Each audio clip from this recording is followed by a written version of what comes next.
Well, let's speak to Peter Fintel from technology and engineering consultancy Capgemini. Thanks a lot for joining us, Peter. You know, it's not so long ago that I was sitting on this program talking to someone about Chinese electric vehicles, and they were saying that it would be a long time until they could challenge European brands in Europe. But do you think that idea has stood the test of time, or are we about to see that happening? Rob, first of all, thanks for having me. Well, the Chinese OEMs, they are now about to enter the European market, and they come with might. What seems to a surprise for many that they are coming overnight, in reality, this is a process of decades, right? The Chinese industry, they have honed their products, made them safe, made them technologically advanced, and made them with an appealing design and with good quality. And now they are ready to go overseas. So we will see them as a market player in many markets of the world. And I think people who haven't been following the Chinese electric vehicle industry, which is probably many people, will be surprised to know how developed it is and how diverse it already is. How has China managed to foster that industry so quickly? Well, quickly, this is in the eyes of the observers, right? The whole power of the Chinese electric vehicle industry, of the whole electric vehicle value chain, is the result of a very smart, right, and long-reaching industrial policy. Already in 2015, the Chinese government created their Made in China 2025 industrial policy, which more or less said China should become a dominant player in several technological fields, and not only dominant for domestic markets, but in the world markets. And one of those areas the Chinese government saw as strategic was the buildup of a competitive electric vehicle value chain, right? And now since 2015, the major players received billions and billions of renminbi in subsidies and support, and of course government goodwill, right, in order to build that up. And paired with Chinese ingenuity, and now we do see the results. Attractive products, great technology, excellent price point, right? So now they are ready to go global. You talk about great quality and great technology, but Chinese products still don't necessarily have the reputation of those particular qualities. Are European consumers going to want to buy Chinese electric vehicles?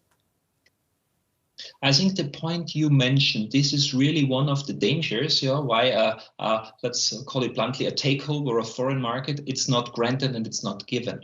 Because there is still the conception or the image about Chinese products, that the quality sometimes is lackluster, that there are shortcuts in product safety, and so on, right? But the Chinese OEMs are well aware about their image in those markets, and they want to change that. And if you look at the current products the Chinese OEMs are cranking out in China for the Chinese market, or the products which they want to conquer overseas market, it's not necessarily entry vehicles, like 15 years ago. They are going into middle class or luxury class even. And if you look closely at those cars, you see how well they are made, how careful the design was made, and that they're overall a good package, with an attractive price. Not necessarily super cheap, but attractive. Clearly, there are some ways where the traditional car manufacturers are superior, maybe the final finish in build quality, maybe the application of the best application of driver assistance systems, and so on. But I think what is very important to understand is that the level of the Chinese products, of the Chinese vehicles today, is a far cry from the image most consumers might still have in the back of their head. You mentioned the domestic market in China, which obviously is enormous and one that car makers all around the world would like to be able to tap into. You've got Tesla over there with their gigafactory, what is it, Shanghai, and German car makers would also like to tap into that. How are European and American car makers doing in comparison with homegrown electric vehicle makers in China?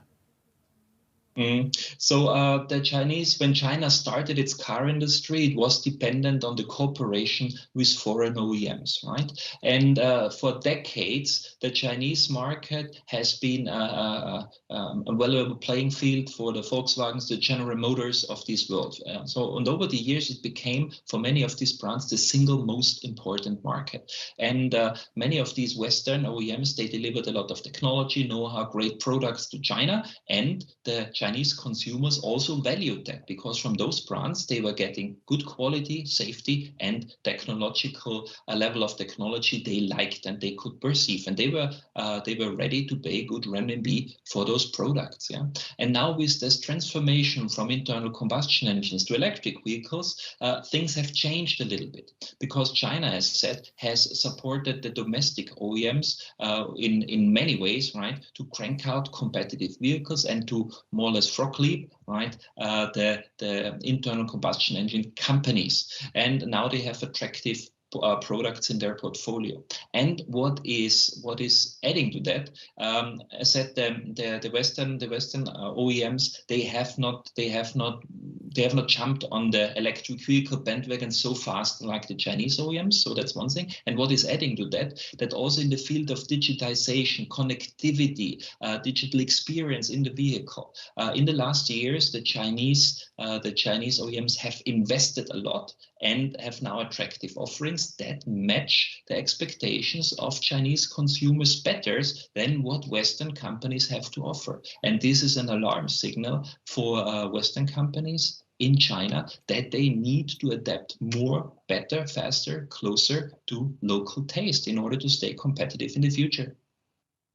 Something that is always an issue when we're talking about advancements in Chinese technology is intellectual property, particularly when it's an area that companies elsewhere in the world are already well established in. How much of the success that China's had in being able to make products that are now so saleable, how much of that is down to copying technology from their competitors in Europe and the United States? Yeah, let me answer it from that perspective, right? The Chinese government had installed a policy: if you want to enter the market, right, there need to be a close collaboration with local industry giants. They're the so-called joint ventures. And as a nature of the thing, on one hand, in order to gain market access, you have to involve local companies in designing, building, manufacturing your product. And this is clear that this also is an exchange of know-how. And over the years, you learn from your partners, right? But this is the same if companies are coming to Europe, right, and building their own engineering design centers and manufacturing sites on that. Yeah, it's an information exchange in both ways, right? And but it's slightly different, isn't it? In that companies are required to form a joint venture if they want to operate in China, meaning that exchange of information has to happen, where in other countries it wouldn't. Yeah. Right, you're right, but this is the bargaining power of the Chinese government, yeah, because they have a huge market which promises billions of renminbi in profit, and you get access to this market by opening up your know-how, right? This is the deal, but this is not something which is new, right? And for many years, for companies, it was a good deal. Okay, Peter Fintel from Capgemini. It's been really interesting speaking to you. Thank you so much for taking the time to speak to us on DW Business. Thank you. Thank you.